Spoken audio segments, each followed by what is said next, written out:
Whenever any measurement is done, this measurement will never be perfectly accurate. It will have some or the other mistake involved, and this mistake is called as an error. It is very important to see how much accuracy is there in the measurement and how many errors have occurred in the measurement. Only when we know what type of error has occurred in the measurement, we are able to reduce these errors. These errors are broadly classified into three categories. The first category is gross errors.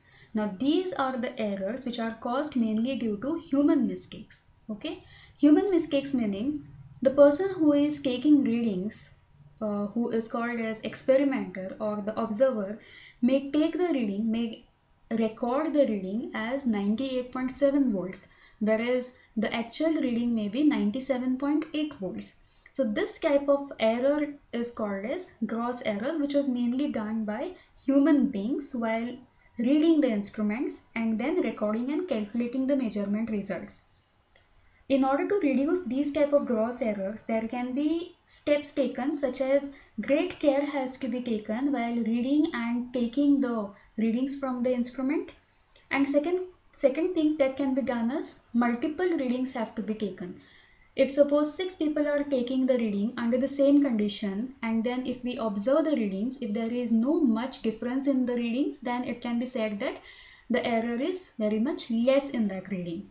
Okay, so those are the gross errors. The second category of errors is called as systematic errors. Now these errors are further classified into three types, which are the main causes of these systematic errors. The first can be said as instrumental error. Instrumental errors are caused due to these main reasons. It can be due to inherent shortcomings in the instrument, and it can be due to the misuse of the instrument. Now, what is this inherent shortcomings in the instrument? It means that when the instrument is manufactured, there can be any defect in the mechanical structure of the instrument itself. So because of this defect, whenever it is giving the reading will be incorrect. So that is called as inherent shortcomings in the instrument. म्हणजे instrumentan भितरच कितीतरी defect असता in its structure. The second reason which is of the instrumental error is misuse of the instrument. Misuse of the instrument meaning the person who is using the instrument may not know how to use the instrument. Okay, so that can also cause instrumental error. In order to reduce these two reasons of getting errors, or in order to reduce the instrumental errors, what can be done is, in order to reduce the first type of error, calibration of the instrument has to be done properly. And in order to reduce the second type of error, this error which is caused due to misuse of the instrument, the manual of the instrument which is provided by the manufacturer, that has to be followed properly. Then there will be no misuse of the instrument. So these errors are caused due to instrumental error. The second type of error included in the systematic error is called as environmental error. Now environmental error includes the errors which are caused due to the environmental conditions in which the instrument is kept. For example, there can be variations in temperature, humidity, air pressure, then there can be vibrations in the instrument. All these contribute to environmental error. In order to reduce these environmental errors, what we can do is, if it is temperature that is affecting the reading of your instrument, then the instrument has to be placed in an enclosed area whose temperature can be maintained at the desirable value. Okay. Second thing that can be done is, and the equipments which are immune to these type of environmental effects should be used. The third thing that can be done is, the instruments have to be properly covered, they have to be properly sealed. After sealing, what happens is, the effects caused due to the errors caused due to humidity, dust, they can be reduced to a great extent. Next thing that can be done is, see, whenever your instrument is placed in lab at any position, there will be certain other instruments nearby this instrument which you are using. So all these surrounding instruments, whenever they are in operation, they will give rise to magnetic effects, magnetic fields and electrostatic fields. So in order to avoid the effects due to the magnetic field and electrostatic fields, there have to be magnetic and electrostatic shields used. So when these shields are used, the errors caused due to magnetic and electrostatic fields can be minimized.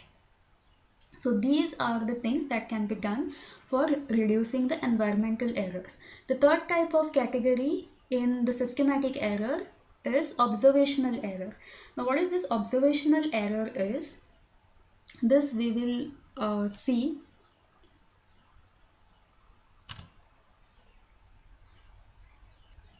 in this slide. Here, see here, this is the scale of your instrument, okay, and this portion, what you can see, this space is the mirror which is given along with the scale, and this is the pointer which is pointing towards the reading of your measured quantity, and this is the eye of the observer. Now see here, in order to get the correct reading, as you can see here, the image of the pointer which is formed in the mirror and the pointer, both of them have to coincide with each other, and the line of vision of the observer has to be in line with the direction of the pointer. Then only you get the correct reading. Whereas here, the pointer and the image of the pointer or the pointer reflection, both of them are not coinciding. Also, the line of vision of the observer is not in line with the pointer. So here we get incorrect reading. Here there is error. Also in this case, the reflection of the mirror or the reflection of the pointer or the image of the pointer and the pointer, both of them are not coinciding.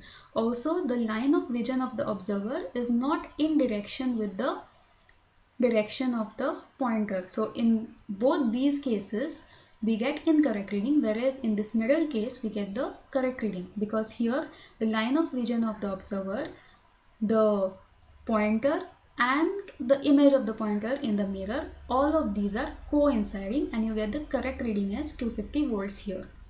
So this type of error is called as error due to parallax. So this is the observational error. The third category of errors is random error or accidental error.